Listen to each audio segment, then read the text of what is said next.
Paracetamol না লিখে অন্য একটা নাম দিয়েও মার্কেটে প্যারাসিটামল ওষুধ অ্যাভেলেবেল আছে।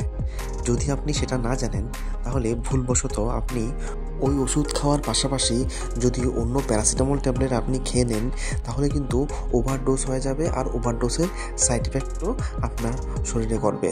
তাই আপনার এই জিনিসটা জানা দরকার যে প্যারাসিটামল আর অন্য কী নাম দিয়ে মার্কেটে অ্যাভেলেবেল আছে, যেটা টোটালি ডিফারেন্ট। আর সে ওষুধটা হচ্ছে বন্ধুরা অ্যাসিটামিনোফেন। এই নাম দিয়ে প্যারাসিটামল কিন্তু মার্কেটে অ্যাভেলেবেল আছে। আর সে ব্র্যান্ড হচ্ছে গিয়ে পেসিমল, ছোটো বাচ্চাদের ড্রপ পেসিমল ড্রপ। আপনি দেখবেন এখানে লেখা আছে acetaminophen oral suspension USP 100 mg per ml। এটা কিন্তু প্যারাসিটামলই।